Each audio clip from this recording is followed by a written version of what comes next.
Hey guys, David and Ryan here from Bankless. We got something special for you today. This is a weekend podcast. We don't normally release it. David, what do we have planned for today? Oh, this is my favorite day when Bankless releases another podcast. We have another podcast coming to the Bankless ecosystem. This one a little bit different because it actually won't be hosted by me or Ryan. We are bringing in Carly Riley, who is delivering us a NFT Metaverse focused podcast called Overpriced JPEGs. And this is going to be coming out on the Bankless RSS feed over the next few weekends or so, but it also has its own RSS feed that you need to subscribe to. So wherever you listen to podcasts, iTunes, Overcast, wherever you do it, go type in Overpriced JPEGs. There's also a link in the show notes to go subscribe to that RSS feed. We'll be releasing these dual both on the Bankless feed and on Carly's own Overpriced JPEGs feed, but at some point we will stop releasing them on the Bankless feed and will only be an Overpriced JPEGs feed. Really excited to bring Carly on board here. Ryan, tell us a little bit about how we found Carly. Yeah, so two things I guess I want to say. First, before we talk about how we found Carly is, number one, I feel like the space needs this podcast, okay? Because we are moving into a world where digital objects in the metaverse is going to become increasingly important, and the mainstream still doesn't know why an NFT should cost more than your house, right? They're still just trying to get their mind wrapped around digital scarcity. So I think Carly's going to tap into all of that energy and figure this out for us and bring you along her journey. As you've listened to David and my journey into kind of this whole crypto landscape, she's going to do that for NFTs and for JPEGs and for the metaverse and for collectibles. So that's really cool. But in terms of how we met Carly, actually, funny story, David, you met her before I did. Right. But I met her earlier this year. I was invited to speak on Andrew Yang's podcast, Yang Speaks, and Carly was one of the co-hosts of Yang Speaks. And talked about crypto during that episode. And I was like blown away by the questions Carly was asking me because she hadn't gone fully down the crypto rabbit hole, but she had like dabbled in it at that point in time. So like she was asking questions about Monero and like privacy coins. What did I think about wealth? Just like really informed questions. Apparently after that episode, she just took a deep dive into crypto. She got pilled. She got pilled. She got pilled. She would, I can't take full credit for this, of course, but like, I think she did start listening to some Bankless episodes after that, and the community just sucked her in, as it has sucked all of us in. So she is fully down the crypto rabbit hole. She was formerly the financial advisor for Andrew Yang's campaign, played a pivotal role in helping get that campaign off the ground, that grassroots movement. And now she's applying these talents and skills to crypto. She's all in crypto. It's her full-time job now.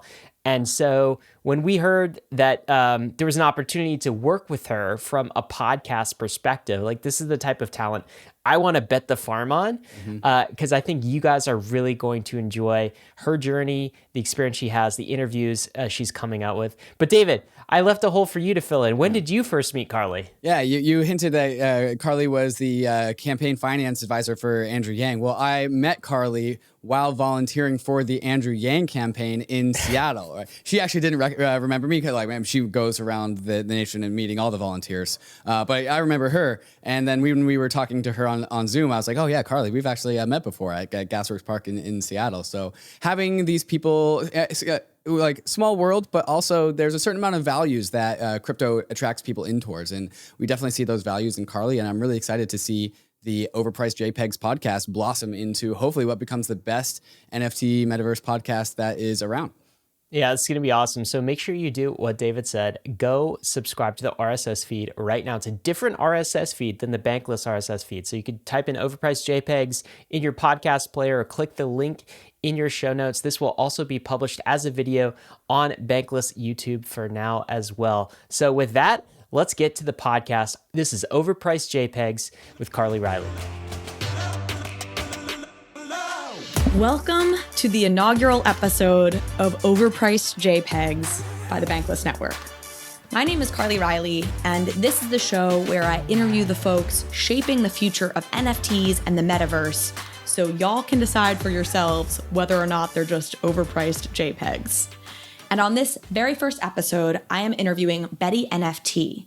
Betty is the co-creator and the community lead for the project Deadfellaz, I really wanted to interview Betty because I think of Deadfellaz as a project that has done very well. The floor price has steadily risen over the just a few months that the project has been in existence, and they have a really robust community.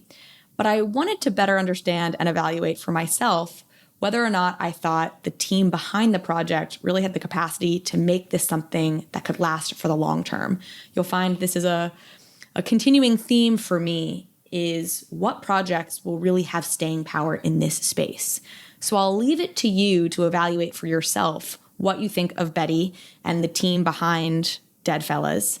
But I hope you get something out of it. I think if you're thinking about buying a Deadfella or you're new to this space and evaluating the projects that are out there, this is a must listen. It gives you a really good sense into who Betty is and how she thinks about this space.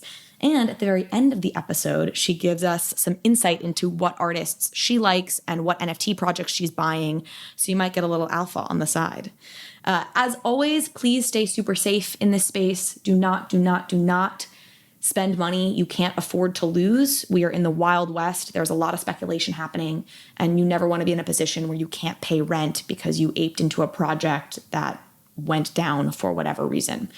So with that warning out of the way, thank you all so much for listening, and enjoy this very first episode. Everyone is talking about the metaverse these days, and we're all still trying to figure out what it actually is, because everyone is looking for how to get exposure to it. That is why a metaverse index fund is so important, because in such a young market, an index can give you broad exposure to all the various players who are building out all these digital worlds that will ultimately become the metaverse. And that's why you should check out the Metaverse Index from the Index Co-op. The Metaverse Index gives you simple, easy, and safe one-click exposure to the emerging open metaverse trend. The MVI Index contains some of the biggest metaverse projects out there, including Axie Infinity, Decentraland, Illuvium, and more. So join thousands of holders who have already trusted nearly $50 million to the MVI Index. And if you buy $500 of MVI on the DHARMA app, you can receive $50 worth of ETH on the Polygon network. There's a link in the show notes for you to click so you can get started on your journey into the metaverse. ZERION is the perfect place to view the entirety of your crypto portfolio all in one spot. Not only does ZERION aggregate all the tokens across all of your wallets, but it also displays the NFTs that you've been tirelessly collecting. ZERION even reports the value of your NFTs in your overall portfolio, giving you the most comprehensive report on the entirety of your crypto portfolio. ZERION isn't just a place to get an understanding of your portfolio, but it also hooks into DeFi activities like trading, borrowing, and lending, all in one convenient place. So you don't have to memorize all the various DeFi websites to do all of your DeFi activities. To get started, go to zerion.io/bankless and load up your wallet or wallets into the ZERION interface and supercharge your DeFi experience and enrich your NFT lifestyle. That's ZERION/bankless. Betty NFT. That's what I'm calling you. That's your Twitter handle. So that's how I know you. I know everyone in this space based on their Discord and or Twitter handle. It is so nice to have you on the show. Thank you so much for making the time. I know your schedule is bonkers, especially this week leading up to Halloween. Yeah, thanks. It's actually nice to be doing something other than sitting in my office doing that. I'm having so much fun, but I've moved my laptop to a different room for a different oh wow different view. Yeah, I know. Wow. Big walk of the day. Mm-hmm, yeah. From the office to the living room. Love it. Love that. Yeah. Well, awesome. Well, I would love to kick off with you telling a little bit about your story and how you ended up, managing a, I guess, multi-million-dollar brand over the span of what I imagine is a few months. So why don't you tell people a little bit about who you are and your story? Yeah, thank you. So when you put it like that, it's very crazy. It's been a very wild journey to be on. But it started years and years ago. So I've always been creative. My husband, Syke, who is the artist on the project and the co-founder, has also always been creative. He's been a digital artist forever, and I've been a creative producer forever. We spend our whole lives focusing on making really cool, innovative things. But up until now, that's been in a very corporate setting. So we have run agencies. We recently have shifted from the agency, actually, but we've spent years making animations and infographics and video games and all kinds of things for the biggest brands in the world. But it's been basically under the radar because it's, you know, when it's for that sort of brand on that level, you can't always put it on your portfolio. You can't always talk about it. And it's been fun, but it hasn't offered the creative freedom that this space has. And up until now, it's been quite stifling. I think any creative that's in that sort of work would understand that to a point. You know, you get reined in. And when did you first learn about NFTs and how? So Psych, we were actually in a really bad spot. It's a funny thing. I think that things kind of explode when you're in the worst circumstances. So we have been through a lot of different things. There was bushfires and that, you know, the pandemic, and we had suffered financially quite substantially because of all of those things. And at the start of the year, Psych had reconnected with his art collective that he's been in connection with for many years and working with for many, many years, Depthcore. I think they're like 20 years old now. Say that name again. Depthcore. Depth, like DEPTH core? Yeah. It has some of the original digital artists in the space. They're really the ones that paved the way for the movement now, I feel, in many ways. And it's really cool because a lot of them are in NFTs now, and they did a drop recently, and it's really awesome to see that happen. But yeah, some of the Depthcore people reached out to Psych and they were like, hey, you should get involved in NFTs. It's this really amazing thing. And Psych immediately launched into it, like no questions, thought it was the best thing ever, and explained it to me. And for me, it was like a door opening, and like, you know, when that like cliche moment where it's like, you know, like the solution. The sun shines in and the skies part. Yeah, like the solution. And I was like, oh my God, this is it. And I got so excited. I grabbed him, screamed, I think. He was very taken aback, like, what the hell? Why did it strike you so immediately like that? Because there's plenty of people in the world, right, who are still very skeptical of NFTs. What was it about you that, or about, you know, your background or the way it was explained, that was just an automatic click? So for me, the way I work and the way I've always worked is through a lens of wanting to innovate and wanting to build new things past what we already conceive as possible. And so for NFTs, it's a step in that direction, I feel.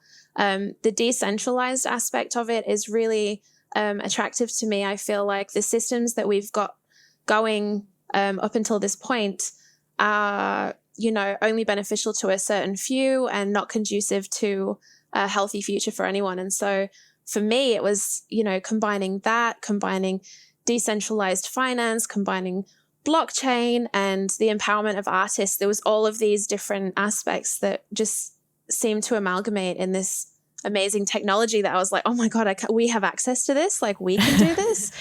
Did you immediately recognize the freedom piece, like describing how stifled you felt in agency work, for lack of a better term, or working for corporations? Did you immediately see that this was the kind of opposite of that, or had the opportunity to be the opposite of that? Yes, immediately, right away. Because so using Syken as an example, like his work is just amazing, and he has had to create under a pseudonym forever because anyone that found him in a corporate setting would be immediately confused and put off, you know, unable to separate that style from what we would produce in a corporate setting. So it's like, you break out from that and make your own rules, and there are no rules, and, you know, you're only limited by your own imagination and how far you're willing to push your art and your tech, you know, the use of the tech that you utilize to bring that forward. So for me, it was just like this opportunity where we can really run, like, I feel so free because I'm able to utilize what I'm good at on something that I'm really passionate about. And, you know, we're calling the shots, and it's really awesome. Like, every single meeting,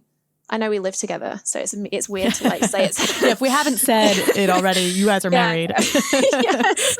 Yeah, people are like, married. What? Yeah, we're married with 3 children. So yeah, it's weird to pose our conversations as meetings, but we do have to kind of sometimes separate our conversations into meetings. it's really invigorating because it's like, is this possible? We'll throw ideas around and, you know, he'll be like, I don't know, let's just try. And I love it. We just throw ourselves into things and see if it works. And everything that we have tried so far has worked. So yeah, it's just very, very amazing. And so talk me through, I want to talk about the timeline here for people and dig into sort of the project and what you guys have been doing with it, some of the experimenting you've done. When did you launch? We launched on Friday the 13th of August. It was a very intentional date. So Friday the 13th obviously is the spooky day. Everyone knows it as that. 13 people think is unlucky. It's actually not. 13 is the number of the divine feminine. It represents the amount of moon cycles in the year. And oh, wow. Yeah, Friday is for Freya's day. It was like a day for reverence of women. So I've always really liked Friday the 13th. Anyway, I have 13 tattooed on me. We got married on the 13th. And so that's it very just cool. kind of, it just fit in with the theme of what we were going for. And it did really, really light a fire under everyone because it was like we really had to get things ready for Friday the 13th. And, you know, at one point the developers came back and they were like, is it okay if we push to the 14th? I was like, absolutely not. This has been set intentionally. We will not be changing anything. The phases of the moon are 13. We have to go on the 13th. It's the feminine energy. Wow. So and how much time at that point had you spent in the space? Like what was the period of time between, okay, you've heard about this thing called an NFT, we're now launching this project on August, Friday the 13th. So Psych had been involved since about January and had been releasing different things through different projects just as himself. So like he had done artwork for a few of the different crypto voxels exhibits. I don't know if you heard of the 41561 one, and they had the Rare Pepe one. He did all of the branding and everything for those. And then his drops with Depth Core, and he did some of his own stuff. So just kind of experimenting in that. And I was just lurking pretty heavily because I was nervous to engage, to be quite honest. Like I was obsessed with it, and I was on the Discords, and I was like, you know, watching people talk, and like I was really in observation mode for quite a long time because I felt the crypto bro type thing that was underlying a little bit was a bit intimidating for me. I wasn't sure how I would be received. How did you feel you were received once you sort of found your voice and started speaking out? Immediately amazing.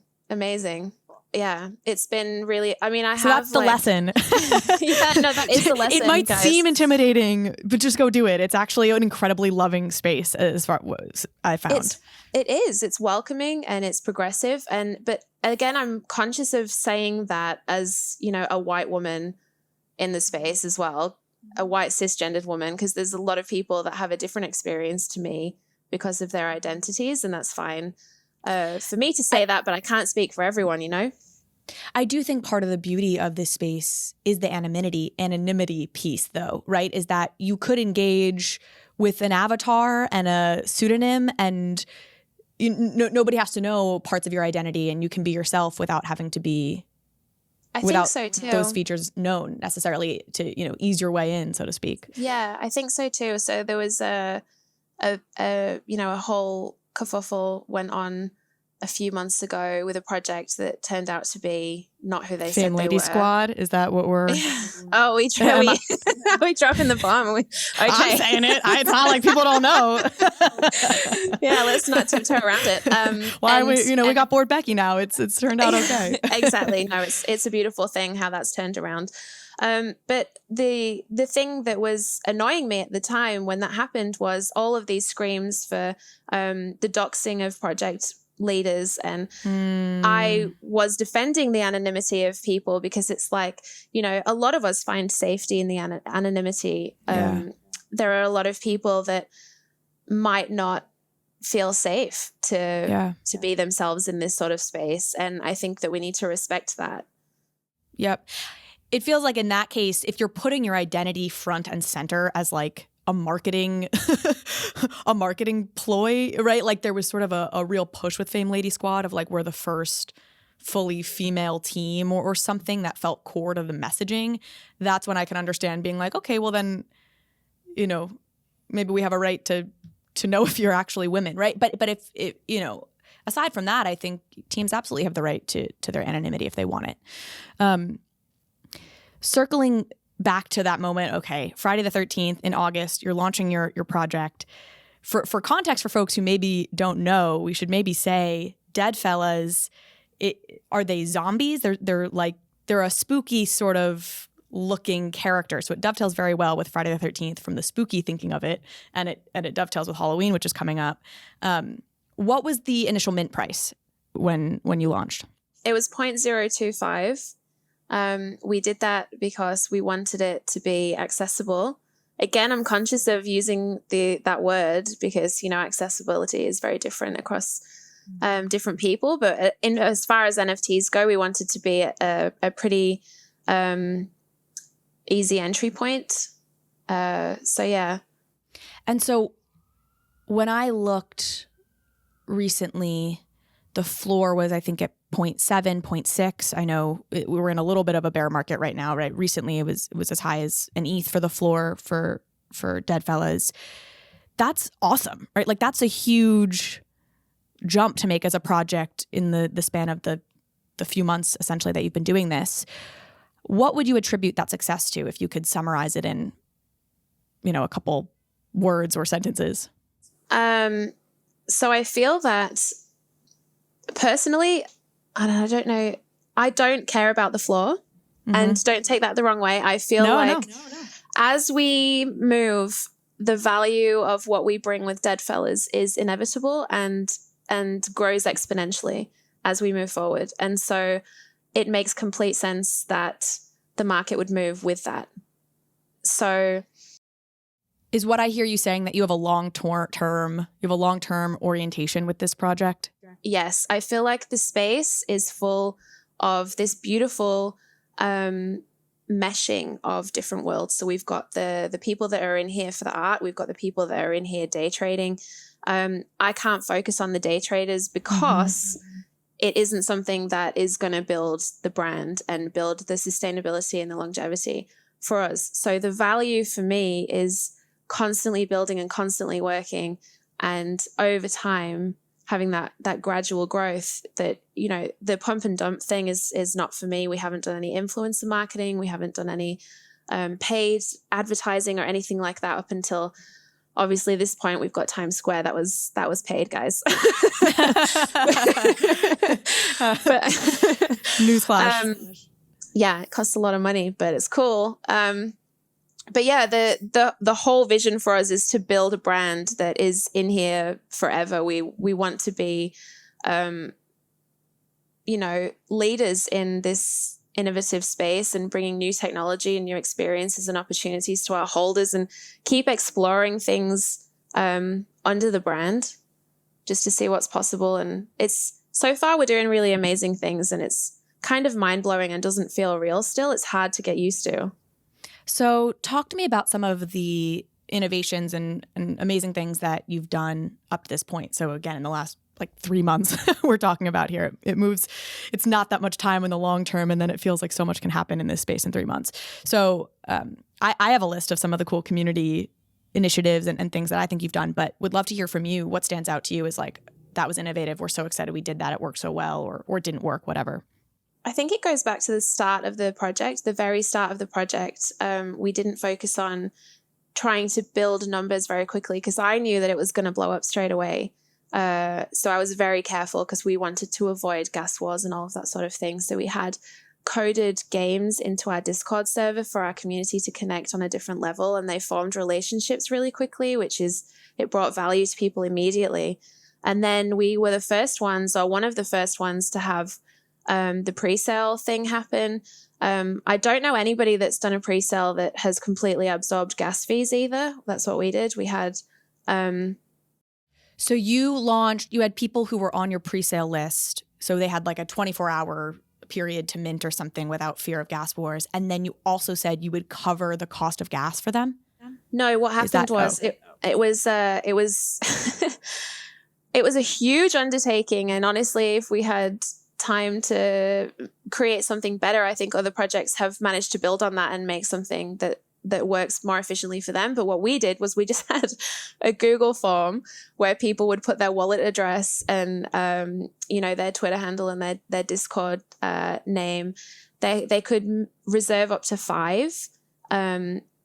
And then they would just transfer the ETH without the gas or anything for the, all of that sort of stuff straight to us to a specific wallet. And then we just went through and transferred all of the tokens directly to them. We had reserved, I think it was 1,300 tokens initially. And yeah, Psych had to do that one by one, which took so long, and it turned into a meme.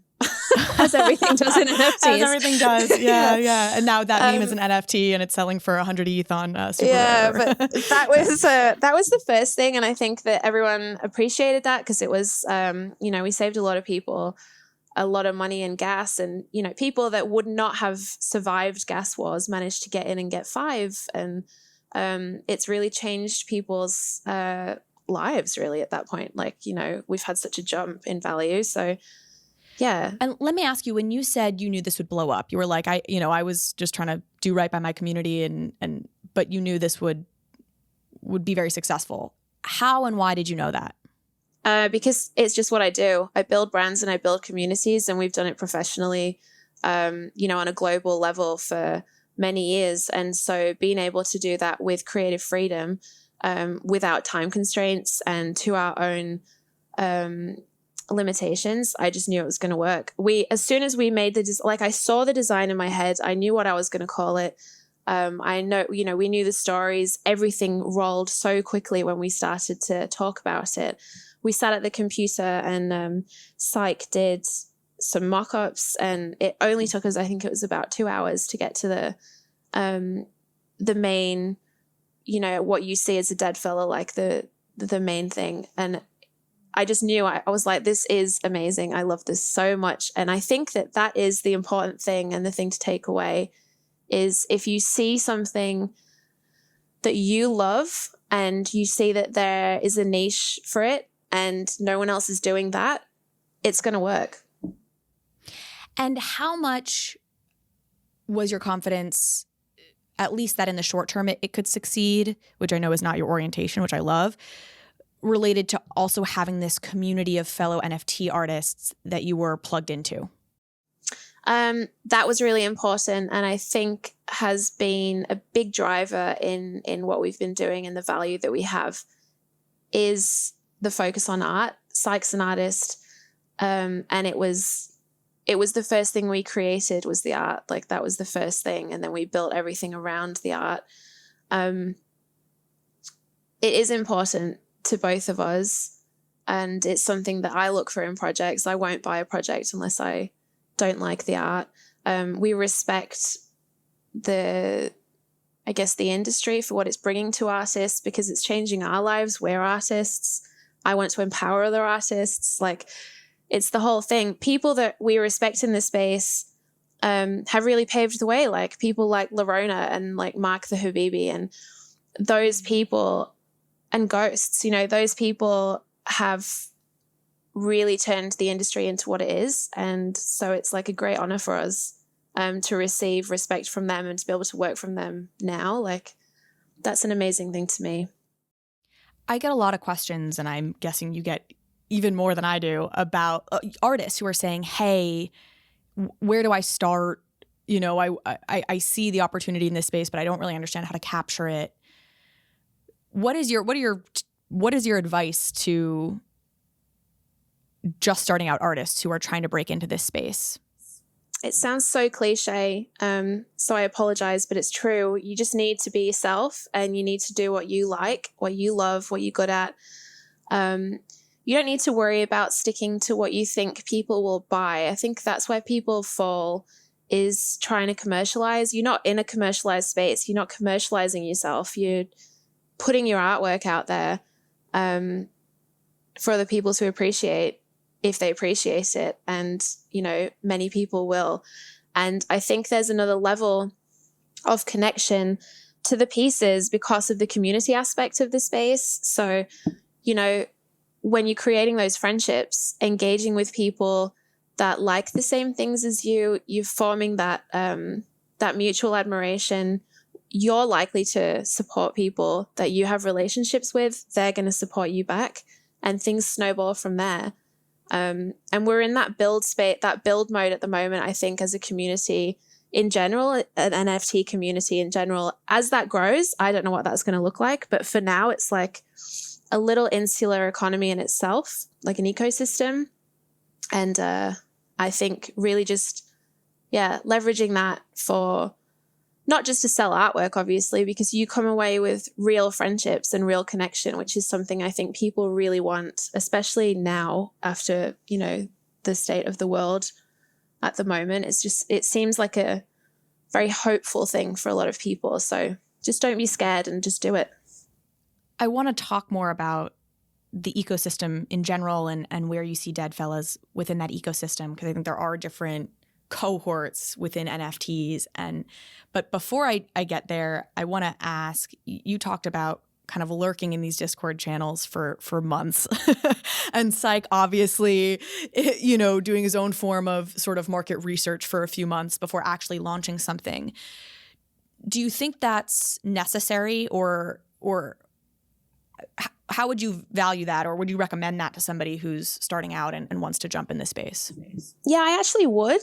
And while I think just do things when you want to do them, just launch into them, don't be frightened. At the same time, it did really benefit me because I got to learn from the space.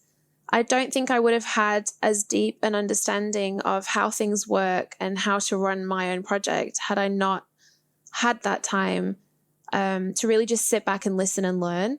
Because at the end of the day, the innovators are the people that have preceded you.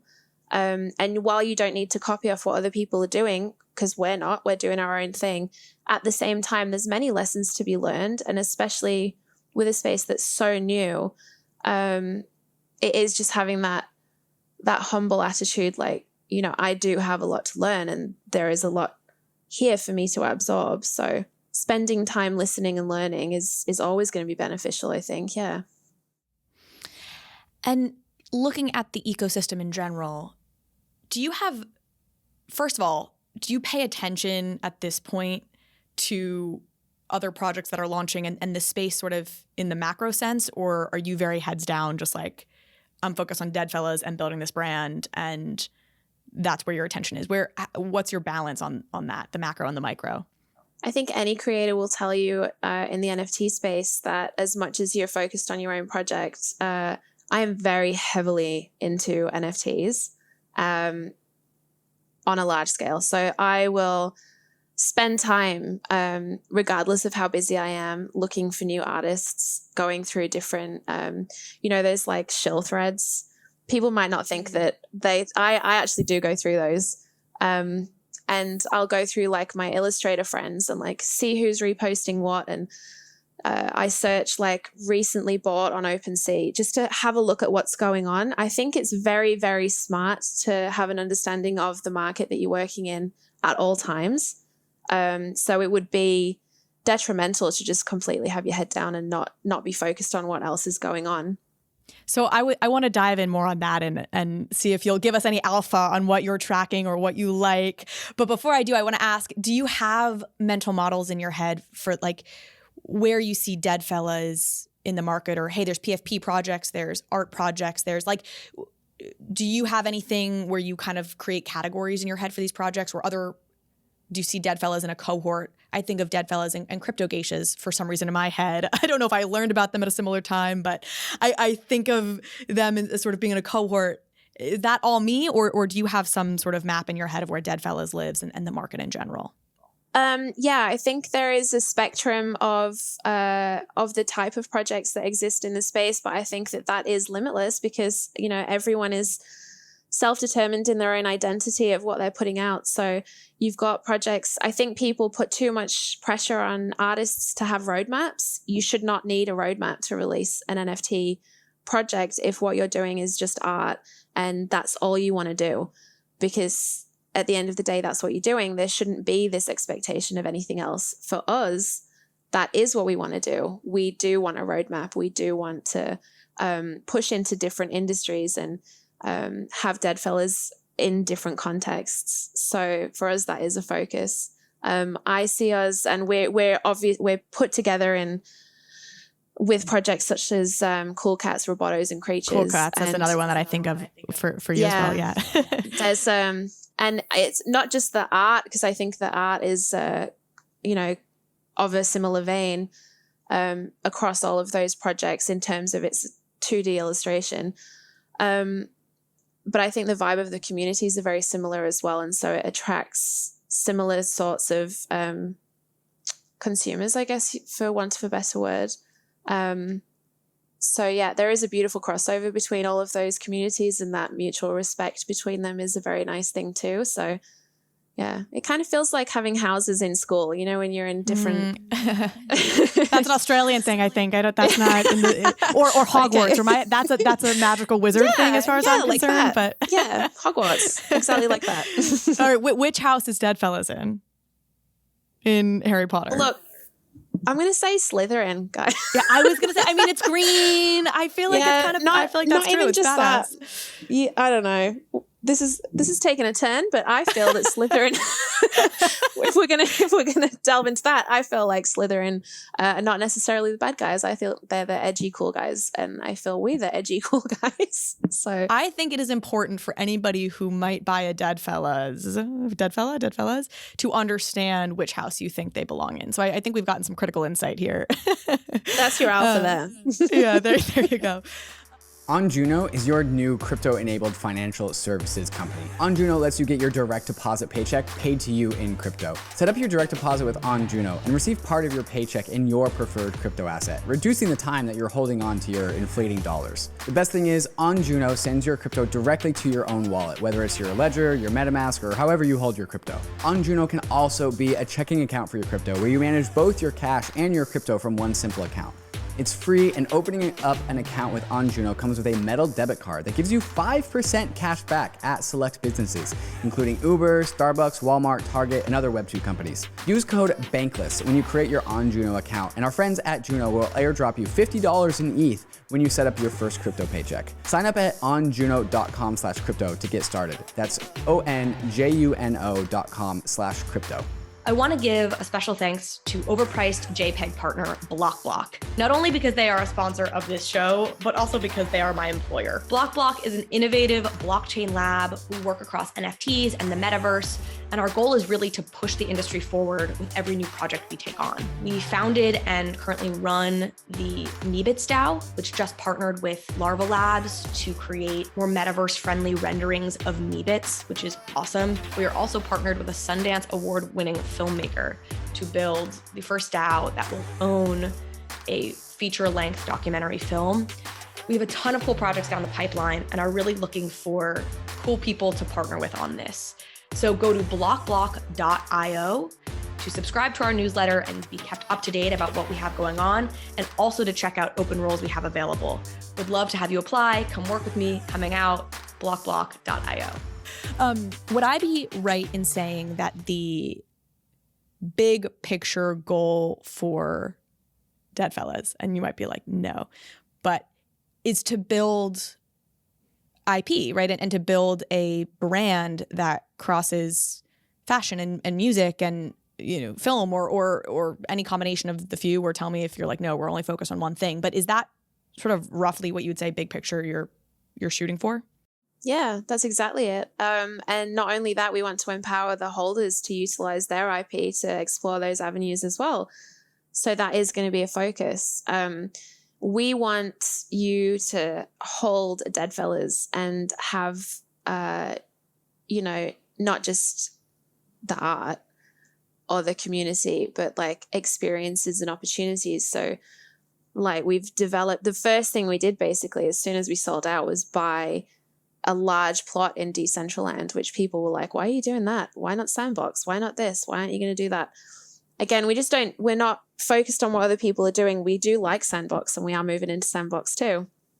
But the point is we want kind of to investigate different areas that make sense for us. So Decentraland is just this amazing, we've built this huge city just for Deadfellaz holders. It's got a club, it's got it will have playable games in there. It's got we'll have stores and galleries, and there's an 8-story mansion and just loads of cool things. The first thing we've got this weekend for Halloween in there is a token gated event exhibiting all of the collaborations that we've got going across with, many creators in the NFT space, well-loved ones. Did I see Steve Aoki was going to be a guest performer?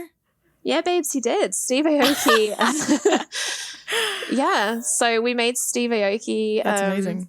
Into a Deadfellaz as well, and he is going to be playing exclusively for Deadfellaz holders and Aoki NFT holders from Halloween till I think it's the 4th, just on a loop. So like those token holders can just go in there and just party. So what's the pitch to Steve? Was he already a Deadfellaz fan, or how did that come to be? Or when you're talking to these collabs, yeah. Yeah, their team knew about us and were fans. I think it's everything that's happened so far comes from I'm relentless in what I do, and I know I'm good at what I do. So I think that I'm able to get what I feel is the value that we bring across to people quite easily. But also people that have received that value talk to each other, right? So I'll be speaking to someone and they'll be friends with someone else, and then they'll be friends with someone else. And that's just how things go. It's all about networking and building relationships. And I will say that the relationships that I've built so far from this are extremely valuable, and I hold very closely. I'm very, very grateful to be able to work with people that I've admired for so long. Like, we were in the Discord a few weeks ago, and like Keith from Time Magazine came in onto the voice chat just to hang out. Grossman. Yes.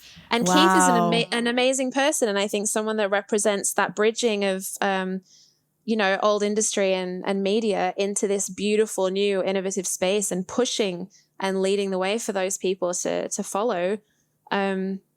Is there a time collaboration in the future, a la Cool Cats, or can you share? Is that alpha we can know? It's going to be quiet on that one. Okay. Plead the fifth. Understood. When you're thinking about brand building, do you think metaverse versus physical? Like, are you saying, hey, we're going to put more chips on building a brand for the metaverse, or we're going to put more chips on building a brand for the physical? No, I see it as a collaboration of both, a combination of both, which is why we're in New York on billboards. I think that is bringing those worlds together. And how you see like the POAP treasure hunt that's going on in New York for NFT NYC. That is a beautiful combination of those worlds, because you all of a sudden bringing it to the real world. So yeah, I see it as both. I see like fashion that you can buy from a store or an online store, but then you get the NFT of that collectible item that you can also wear in real life and also in the metaverse. I think there's so many opportunities that we haven't explored along those lines that it's exciting, and we're going to focus on both at the same time. And I meant to ask this earlier. What is precisely the ownership licensing agreement with Deadfellaz holders? I think this is a broader question that every project needs to answer. What rights, if I own a Deadfella, what can I do with it? Anything you want, really. Anything you want. So it's more in the like Cryptodes category than yes I think and like no. a VFriends is very clearly like, hey, you own this NFT representation, but you can't really do anything else with it. Yeah, I think we are in between probably VFriends and Cryptodes. I think what Gremplin has done with Cryptodes is genius and absolutely groundbreaking, and we very much respect Gremplin. Psych knew him before the project, and it's like seeing that really run has been a really cool thing.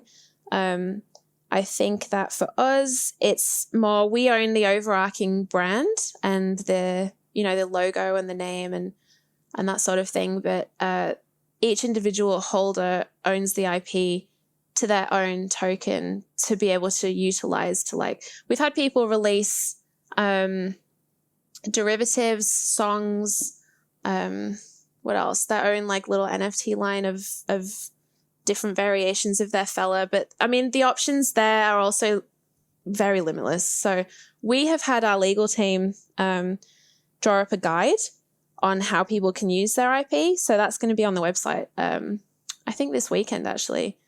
Because it's something, by the time this airs, it'll probably be there. So if I could take my dead fella and put it on a t-shirt and make $100,000 off of it, and you would say, great, we love it, right? That like, go monetize that. That's the other thing that I think you see is you can monetize up to a certain level, right? Or, you know, like as long as you're not making more than 50K or 100K. But y'all are like, go forth and prosper. I think that really it only strengthens our brand.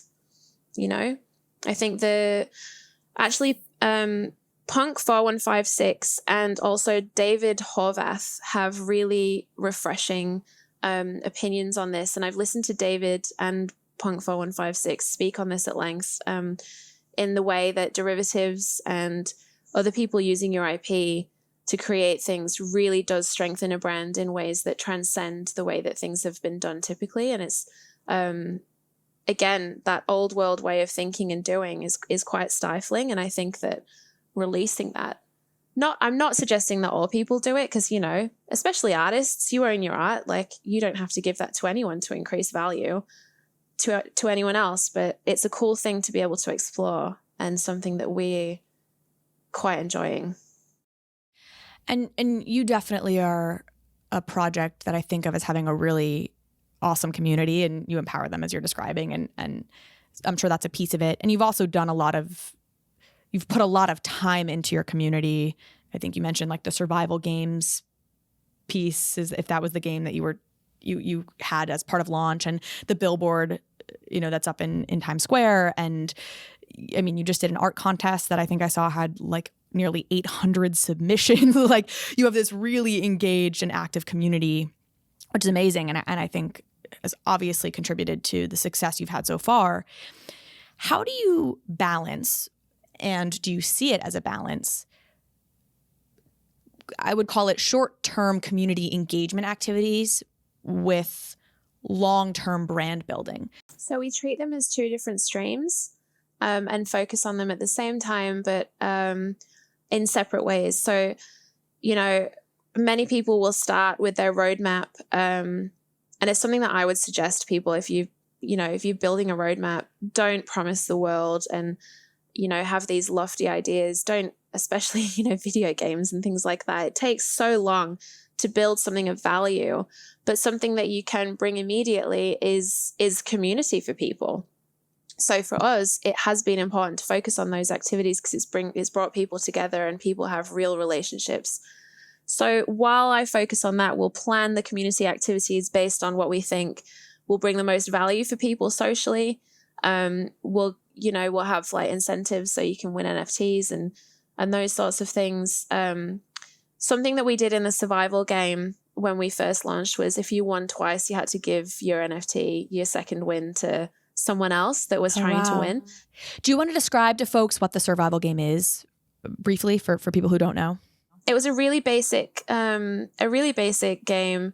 within the Discord server. Psych just coded it. It was like you put in a basic command and then you either die a funny death or you survive with an NFT. And the deaths were like all zombie related and submitted by the people in the Discord as well. So we had a channel where people could suggest different hilarious things and we would load them into the game. And so just, I think honestly, people just want to be heard and people just want to feel a part of something, me included. And so, those sorts of activities together do bring value as small as they are in comparison to, you know, building a metaverse city or having Steve Aoki play for our holders or getting a billboard and putting our holders up on a billboard. Like those are big things, but it's not day to day. So bringing that day to day value is super important, I think, for projects, and having holders that are able to access the founders to some extent is also important. Like people know who I am and they know what I'm like. Like, you know, they know my sense of humor and they know different things that I do in the day, and the same with Psych. And it's important, I think, to have that connection, because we're not a normal brand. We're an NFT brand, which is completely new and different. So leaning into doing things differently that way. That's a really interesting point. It was actually a question I had that you've sort of preemptively answered, though I don't think I was going to get to it anyway. So it's great, which was, I think you are a founder who's incredibly active in your own Discord, and there are plenty of other projects like that. And then there are projects where it's less like that. I was curious sort of how much emphasis you placed on giving people access to the founders. And it sounds like you think that's actually pretty integral to the success you've had and will have going forward. I think so, definitely. Yeah. I think that if you don't communication is key in projects. I think if you don't communicate, things will fall apart very, very quickly, because people are not, there's so many people that are not used to this space, that don't understand crypto markets, or don't understand smart contracts, or how there are people that do and there are people that don't. There are young people, there are people that are new to NFTs. So you need to really just take responsibility for your community and guide them by having solid mods and by being available where you can. Obviously with boundaries, there has to be boundaries, but yeah, I think it's definitely been integral to what we've seen in terms of success. So looking ahead for Deadfellaz, I'm sure you have a lot of that long-term brand building, that work stream you're working on and have a bunch on the horizon. Anything you can share? Anything coming up that's on the brand building side that I can pull out of you? Well, we have the roadmap 2.0 being released on Halloween. That's exciting. It is exciting. I like that you launched on Friday the 13th, presumably with your initial roadmap, and then Halloween you have your second roadmap. So we'll know whenever there's a next Friday the 13th that we'll get more info. I think it's next May, so maybe. Okay. Yikes. We're basically just going to, now I think what we've done is we've built our foundation, and we have a very strong, solid foundation. We have a strong community, and we have been able to build out our infrastructure that we need to explore. So we've got our city in Decentraland. We've got, our 3D team turning all of our Deadfellaz into 3D avatars, like completely rigged. And we have all of these things. So into the next year, we're just going to be focused on exploring those, empowering our holders even more, pushing into different industries as well. Everything you can think of in terms of media, so music, gaming, TV, everything, fashion, like we're extending into all of them in aligned ways. How big is your team right now? Oh, I couldn't say, honestly. It's grown incredibly. So obviously it was just me and Psych at first. We got a couple of mods that we trusted very, very much and have known since the time we've been in the space. I think that is obviously very imperative, as we know from recent events. You need mods you can trust. And we've expanded as we've needed to. So we've got lots of developers now on the Decentraland. We've got our core developer team, so Kingmaker and Nine, who were both part of our launch and very integral to how smooth the launch was. Very grateful to have those. We've got Dan Petty joined us as our web design lead, and that's also been fantastic. He's worked at the same level as us and is an absolute legend in his own right. So we've managed to grab people like that and pull them into the team, copywriters and project managers and social media managers. And you really do need to delegate, otherwise you'll go insane. Yeah, and as it is, even with all that, I get the sense you're not sleeping much. So no, we're not. Halloween. No, Halloween is a big time.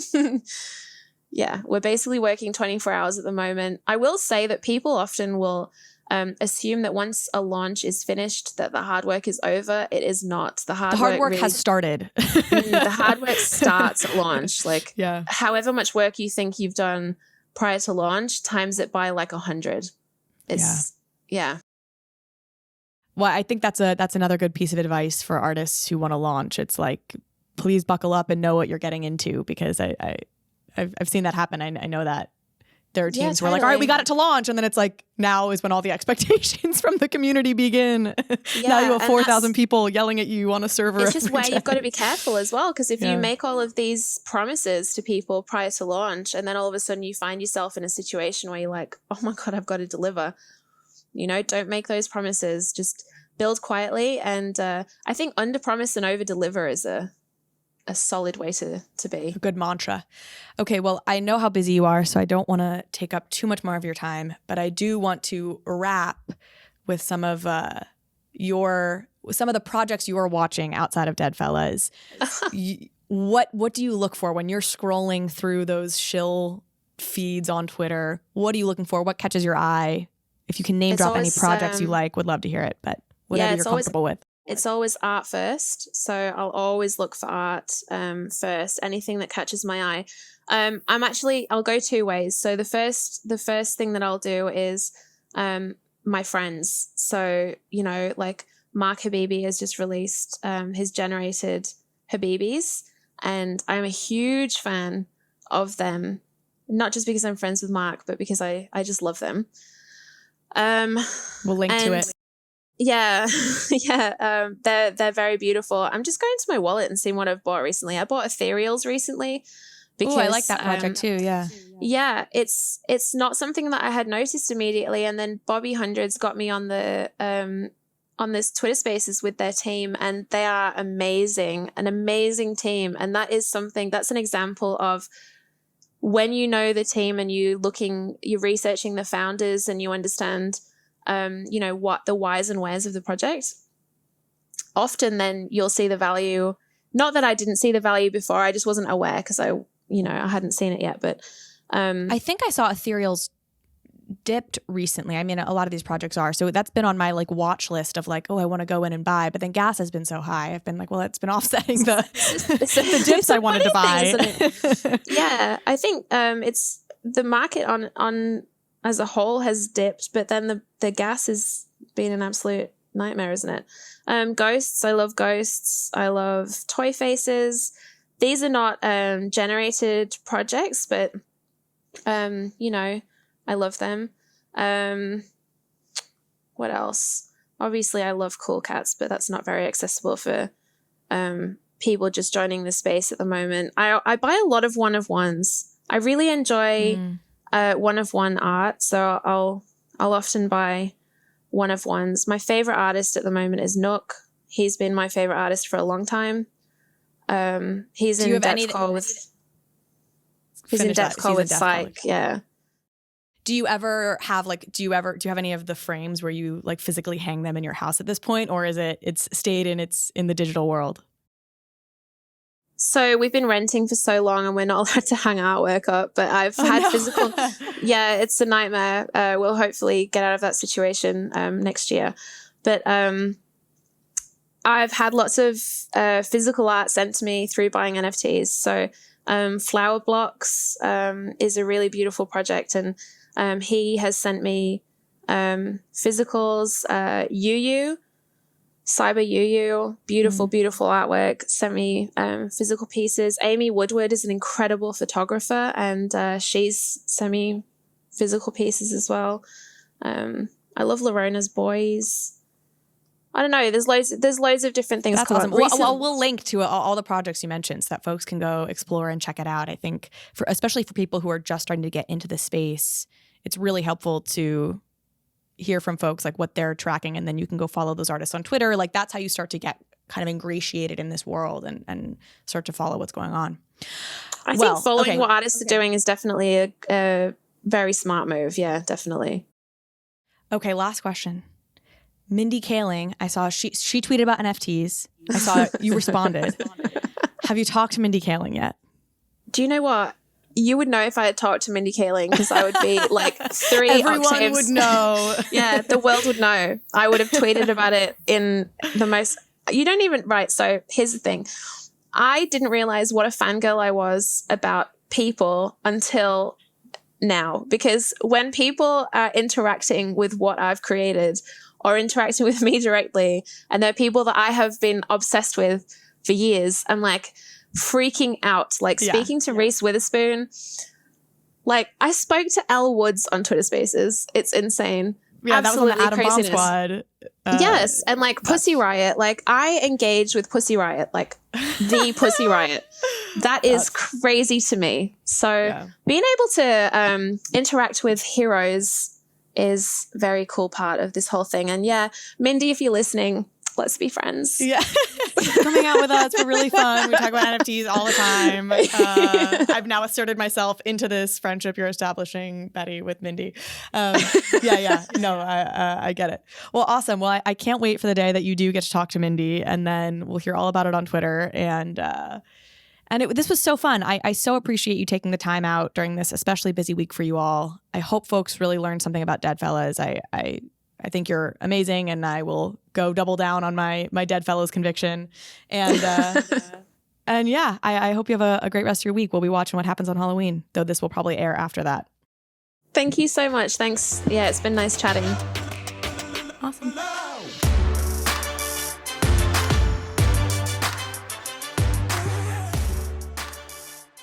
Hey, we hope you enjoyed the video. If you did, head over to Bankless HQ right now to develop your crypto investing skills and learn how to free yourself from banks and gain your financial independence. We recommend joining our daily newsletter, podcast, and community as a Bankless Premium subscriber to get the most out of your Bankless experience.